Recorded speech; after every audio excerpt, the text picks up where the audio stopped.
Welcome back, brothers and sisters. I am Braden, and the guy in the castle opposite me, his name's Tim, and this is The Second Legacy, and thank you for stopping by. We have some amazing news. This is breaking, coming out of California. You know what, Tim? You should do it. You do it. You say it.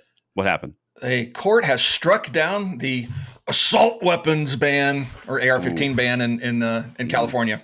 So it's going to sting. It's going to sting. Gives me a tingle. There's a whole bunch of clutching of these going on in California right now. Not the pearls. The pearls in under a minute introduction. Oh, it's going to be a great video. Well, my brothers and sisters of The Second Legacy, we're going to break this down right now. This came out under an hour ago as of the filming this video.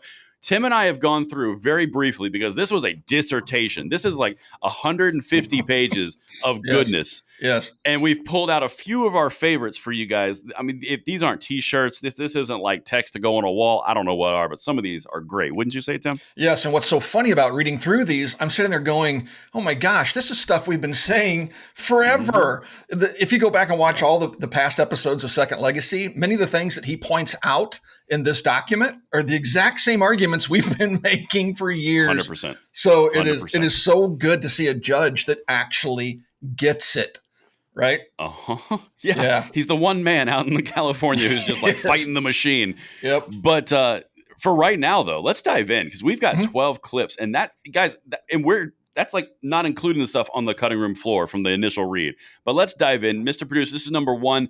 This is the case that we are talking about. James Miller v. Rob Bonta. Of course, Rob Bonta is the Attorney General of California. Gun control extraordinaire in his own right.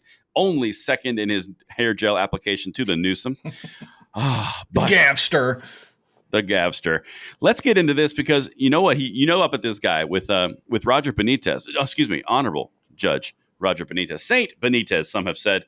He likes to compare these things to knives, and it always sends them in apoplectic. Check this out. This is number 2. But it stings because it's so true. It does. It's so true. So this is just in the introduction. This is the opening salvo.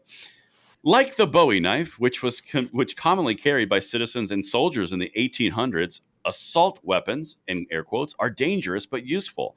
But unlike the Bowie knife, the United States Supreme Court has said, quote, there is a long tradition of widespread lawful gun ownership by private individuals in this country. Americans have an individual right to keep and bear arms. The Second Amendment to the United States Constitution, quote, guarantees the individual right to possess and carry weapons in case of confrontation. Well, are there any questions? Yeah, right. That's pretty straightforward. It could have probably wound everything up with just that alone, but he goes into great detail. So many. And here's what's funny. I mean, and he outlines this so beautifully in this decision. Mm-hmm. But what we've been saying since the assault weapons ban of the 90s is that, first of all, there never was a ban. Okay. When you see all these crazies out there saying, reinstate the assault weapons ban, let's bring back the assault weapons ban. Understand there was never a ban. There was a ban on cosmetics, and if you made cosmetic changes, the exact same firearm could be sold. Why is that? Because functionally, an assault weapon, which is a made-up term, an assault weapon, there's nothing different from it than any other self-loading firearm other than cosmetics. It looks scary, therefore it must be evil, because they can't functionally define an assault weapon by what it is. Now, an assault rifle is a real thing. That's what the military has. And what defines an assault rifle? It's a rifle that fires an intermediate cartridge that's air-cooled and is select fire, meaning it can fire semi-automatic or fully automatic. So an assault rifle is a real thing. An assault weapon is a made-up term to confuse people with assault rifle, making them falsely think they're really machine guns, going back to ABC videos that they had put on the news 30 years ago and stuff like that, showing AR-15s that were really M16s being fired full auto just to scare people. And this judge just rips it apart, man. And he breaks it down for us. In that one little 30-minute segment that you just did, we got a Tim rant and you got a little knowledge flex, too, with the actual verbiage and definition. Well, Tim, that was just the opening salvo. Yes. Let me read the second part of the opening salvo. So it reads, what we just read was, whether citizens ever fire or need, and it brings it into number 3. Whether citizens ever fire or need to fire their weapons is not important. The guarantee is fully binding on the states and limits their ability to devise solutions to social problems. And the guarantee protects, quote, the possession of weapons that are in common use or arms that are typically possessed by law-abiding citizens for lawful purposes. These are the decisions the court is bound to apply. It's our duty as judges to interpret the Constitution based on the text and original understanding of the relevant provision, not on public policy considerations or worse, fear of public opprobrium or criticism from the political branches. That is so well worded. Mm-hmm. That is perfect. I mean, perfect. Yes. And the retort to this from the anti-gunners will be pure emotion. Well, exactly. And he even goes into it. We need reasonable restrictions. It's safety. The children. I love the statistics he quotes in this decision. Oh, it's coming. It is gold. It is gold. Oh, it's coming. Because we've quoted them many times ourselves. He does so good. And in that introduction alone, on a high level, Tim, he not only hit the right to keep and bear arms, he not only hit the fact of a comparison of another idea, the Second Amendment itself. He then goes one step further and says, by the way, they're going to say it's because of fear or political policy or whatever. That has nothing to do with anything. This is all about our rights. I freaking trying to take emotion out of the equation, which is all they have. Mm-hmm. Yep. And now this one, I'm just going to call this one a Tim special because we're going through these quick, guys, because there's so much good stuff in here. This is number 4, Mr. Producer. This is right out of Tim's mouth. Other than their looks, the state calls them features or accessories, these prohibited rifles are virtually the same as other lawfully possessed rifles. They have the same minimum overall length. They use the same triggers. They have the same barrels, and they can fire the same ammunition from the same magazines at the same rate of fire and at the same velocities as other rifles. What is it then that animates the state's criminalization of possessing certain rifles as assault weapons? It is that similar rifles have been used in some mass shootings, and that by virtue of this law, the legislator hoped to keep these modern weapons out of the hands of mass shooters. The California legislature, at a time in the past when the lower courts did not recognize an individual's right to keep firearms, and in a state that has no constitutional analog to the Second Amendment, balanced that interest. Oh, this is good. Balance that interest above and against its law-abiding citizens who wanted these firearms for self-defense. Did you say that first half? I think you did. I think that was actually your words. He quoted you. I think he's been watching us. Yeah, he watched your videos from the past 10 years, and he quoted that exactly. Yep. Yeah, that's what I think happened. But that's the truth. That is the absolute truth. And I've gone round and round on Twitter with these anti-gunners, and they say, screech, bring back the assault weapons ban. And I point out to them, I show them pictures of pre-ban and post-ban firearms. And they're like, oh, you're just lying. That's not true. We had a ban. 100% true. Okay. I mean, I get the whole concept that you enjoy revisionist history. And if you say it enough times, the lie, people are going to believe it. But you're not going to convince me because I lived through the era and I know what happened and they were for sale. Well, and you were also changed the cosmetics. At the time. Correct. At the time when that occurred, you were an expert in the field. It wasn't like you caught up and you're studying things from the past. You were actually there. In that, in it. Actively in the community, collecting firearms directly affected by the 1994 bill. I mean, I lived through it. I remember coming up on the end of the bill, hoping that it would sunset, praying that they wouldn't extend it, and waiting for that day to come. And then the hour passed, and I raced down to my local gun store, and 30-round magazines for AR-15s were $99 the day before, were $25. Wow. Look at you.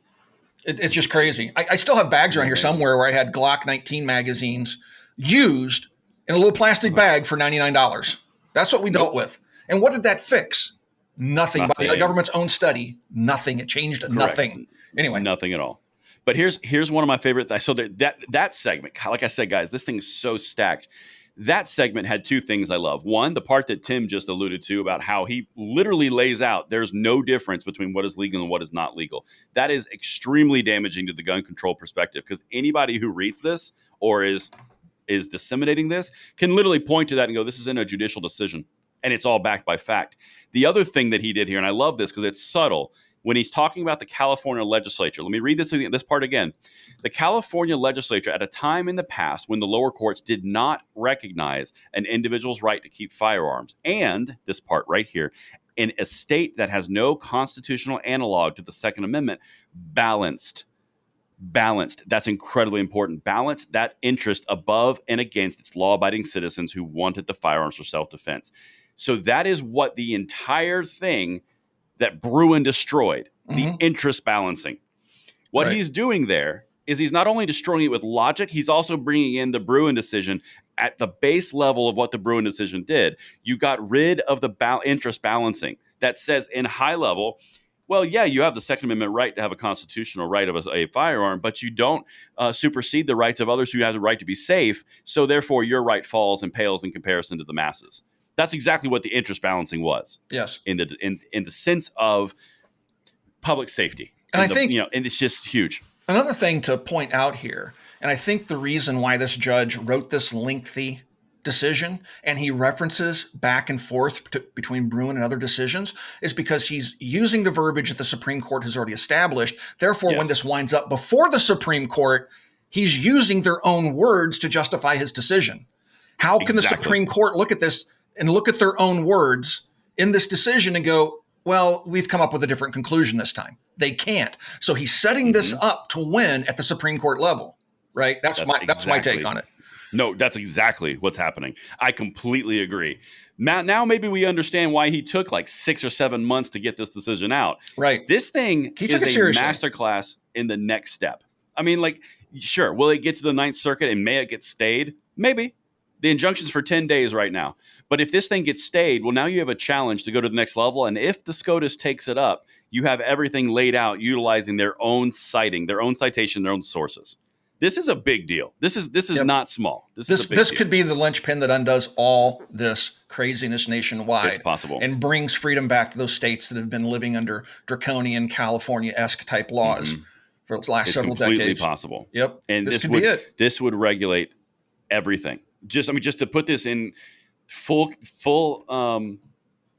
scale, this would block anything. Again, if it's all hypothetical, if this were to go to the SCOTUS and if they were to say this is unconstitutional, this would block all AR bans, state level and federal, going forward. I mean, like this would be the gut shot.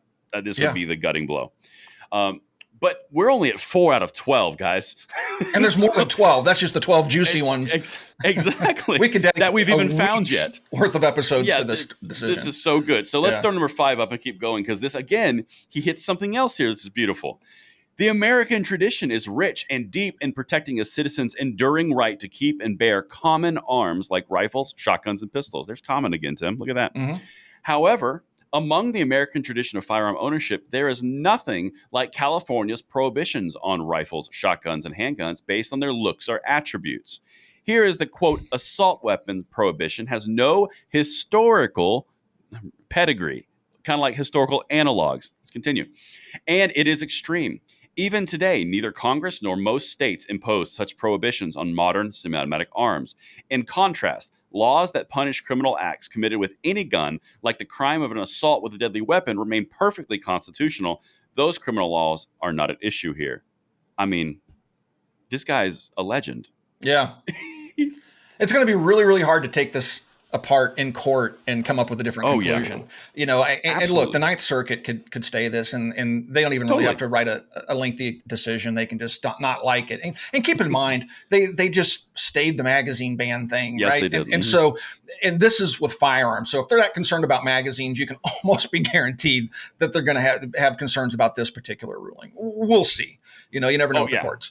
But yeah, this guy is, like you said, legend. The stuff he's writing and reaching back in history and bringing up things that have been well documented both by the Supreme Court and by various studies and things like that. I mean, like you said, this guy did his homework, man. He wasn't just screwing around for half a year. He was writing a heck of an opinion. Yeah, because I think he knew this was going all the way to the top. Yeah.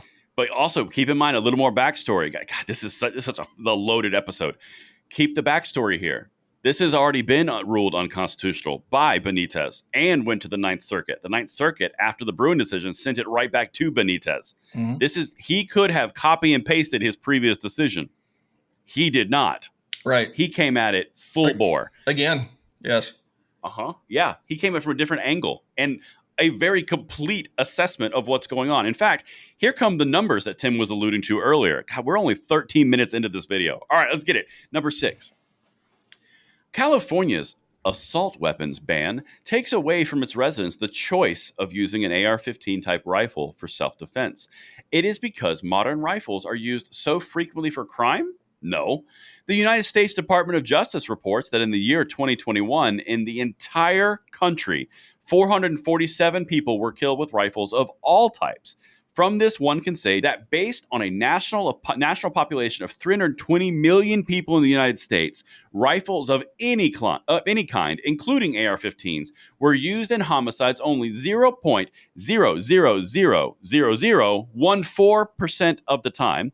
Put differently, if 447 rifles were used to commit 447 homicides, which, by the way, did not happen, this is a hypothetical, it's actually less than that, and every rifle related to homicide involved an AR-15, it would mean that of the approximately 24,400,000 AR-15s in the national stock, less than 0.0001832% were used in homicide.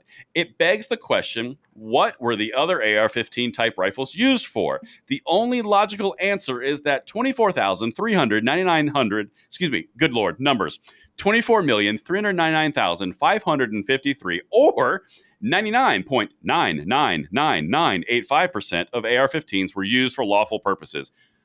Come at me. Right. And this is something I've said so many times, and I've taken flack on Twitter for saying this. But what he said so eloquently is that, in essence, you know, if you look at the FBI's database, less than 500 misuses of rifles of any type occur annually. 500 yep. In a nation of 320 million people. What I've said all along is it's a statistical zero. You're more likely to be stabbed to death by an attacker. You're more likely to die by hands and feet. This is something the FBI tracks. I'm not making this up. You're more likely to die by somebody beating you to death with their hands and feet than an AR-15 jumping out from behind the shrub and shooting you.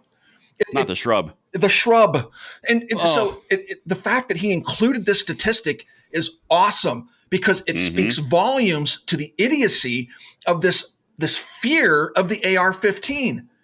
People have it in their heads, thanks to the media and the gun grabbers, that there's an AR-15 lurking behind every bush and shrub and tree, just ready to pounce on you. Yep. IOVs, inanimate object violence. That's right. And it's just not the case. You're more likely to be struck by lightning. Good grief. No, that's exactly right, Charlie Brown. This is so perfect. I honestly, so far, and again, we've only had this an hour. I've only hit the high level stuff, and I can't find anything that he could improve on in this dissertation of a opinion. And we're about to read the conclusion, Mr. Producer. I'm just going to go 8, 9, and 10, and then we're just going to jump right into it because it's a consistent statement. Let's start with number 8. Here's the conclusion for everybody. The state's attempt to ban these popular firearms creates the extreme policy that a handful of criminals can dictate the conduct and infringe on the freedom of law-abiding citizens. As Heller, previous Supreme Court case, explains, the Second Amendment takes certain policy choices and removes them beyond the realm of permissible state action. California's answer to the criminal misuse of a few is to disarm its many good residents. That knee-jerk reaction is constitutionally untenable, just as it was 250 years ago. The Second Amendment stands as a shield from government imposition of that policy. There is only one policy enshrined in the Bill of Rights. Guns and ammunition in the hands of criminals, tyrants, and terrorists are dangerous. Guns in the hands of law-abiding, responsible citizens are necessary. To give full life to the core right of self-defense, every law-abiding, responsible individual citizen has a constitutionally protected right to keep and bear firearms commonly owned and kept for lawful purposes. In early America and today, the Second Amendment right of self-preservation permits a citizen to repel force by force when the intervention of society in his behalf may be too late to prevent that injury. Unfortunately, governments tend to restrict the right of armed self-defense. Punishing every good citizen because bad ones misuse a gun offends the Constitution. A state Supreme Court in 1878 said it succinctly: if cowardly and dishonorable men sometimes shoot unarmed men with army pistols or guns, the evil must be prevented by the penitentiary and the gallows, and not by a general deprivation of a constitutional privilege. Today, many Americans have good reason to fear that they will be victimized if they are unable to protect themselves. And today, no less than in 1791, the Second Amendment guarantees their rights to do so. Mic drop. Yep. Boom. Come at me. Boom. Come at us. Come at all of us. I mean, he so wrapped that up. And there's one other thing in this that I highlighted that goes back to what we were talking about previously, about how often, rifles of the assault type that they've classified as assault weapons are actually used. All right. So one other thing that I pointed out, I highlighted in this document, is this passage that says, in California, while modern semi-automatics are not rare, they are rarely the problem. For example, in 2022, only 3 assault weapons were used. 3 assault weapons were used in violent California crimes, according to the Attorney General's annual report, Firearms Used in the Commission of Crimes. For the preceding year, the report announced that only 2 assault weapons were used in violent crimes, while in 2020, the report identified 0 assault weapons were used by their own definition. And yet, all this concern and hand-wringing and pearl clutching over AR-15s and rifles that load themselves in 30-round magazines, and 2 were used, and 3 the year after in crimes in California. And yet this is where we spend all of our time and money and effort, is trying to ban something that isn't even used in crime. It's beyond a statistical 0. It's not a problem.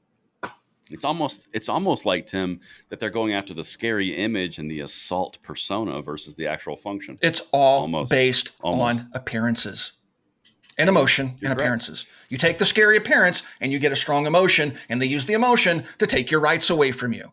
And look, folks, this document and what this judge says highlights the fact that it has nothing to do with safety, saving the children, reducing crime, because the numbers don't bear that out. What they're trying to do is control you, not the guns. Yep. Well, Tim, you know the something that I love about these opinions. Yes. My favorite thing on the planet. What's that? This sentence right here. It is so ordered. The injunction is stayed for 10 days from the date of this order. Signed, Honorable Roger T. Benitez, Saint Benitez, to those in the 2A world, or to some. That was one heck of a document. Yes. This guy can write. I'm sure this is not done. I'm sure that there will be other court actions to follow, and we will follow them very closely, because this one, as we've already said, has the potential to go all the way to the top, and could do great things like McDonald, Heller, Bruin. So let's keep an eye on this one. We most certainly will. Thank you, folks, for watching The Second Legacy, and we'll talk to you guys soon.